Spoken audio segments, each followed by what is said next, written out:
Now there's like specific angles really, right? Because like even on my base, there's a bubble level and it's like keep it right in this sweet spot. I assume a lot of that is for safety. Is some of that for comfort too? Or is there like a happy medium between the two? Or safety doesn't matter in this position, it's more for comfort? What's the bubble level situation? Primarily it's to you're testing according to what's the proper angle for an infant, so that there's not, you don't want them, because the head is the heaviest part of their body when they're infants. You don't want them to be so upright that the head falls over onto the torso. Got it. So there's an angle that you test at to actually pass the test, and that's really where that angle is on the original Pippa base. And so you're also trying to get the head there's sort of behind the shoulders almost. correct, right? Correct. So that they so the restraints consistently kind of pulling them down into the shell.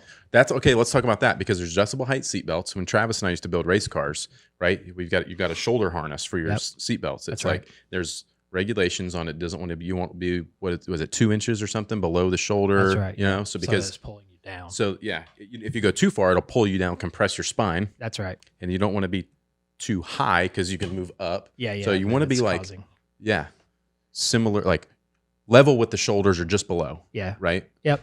And that's and a lot of people probably, you know, as the kid gets older and that seatbelt is down in those first set of holes for the shoulder straps, they really need to be aware to like continue to move those up as the kid grows, or you get into a collision, you have spine damage potentially. Yeah, too. And you know, that same thing goes for, you know, babies grow really fast. Really fast. You know, they're getting their Wheaties every morning, and so as they as they get longer, if you're not keeping up with that, then you're putting them in not just a compromised situation, but a really uncomfortable situation too. If that belt is just ends up way behind it's coming up over their shoulder and not just.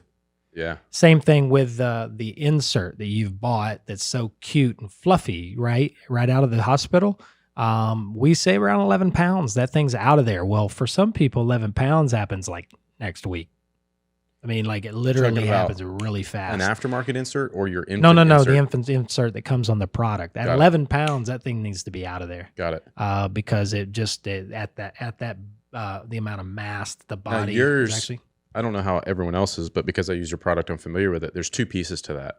There's the head piece, and then there's like the body piece. That's right. We took the body piece out probably around. I had big fat babies, but that thing came out pretty quickly. Yeah.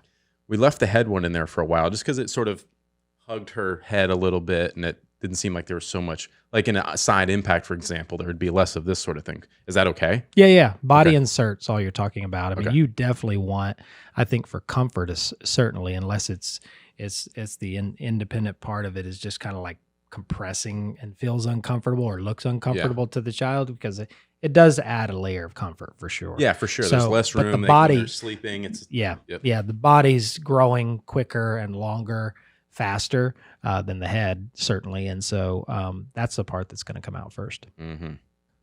Most people have no idea that the height of the shoulder straps shouldn't be too far above or below your shoulders, or it'll compress the spine. People are like, I bet you 10, 15 people listening right now are just like having an oh shit moment, and they're like headed out to the car right now to fix it. Yeah.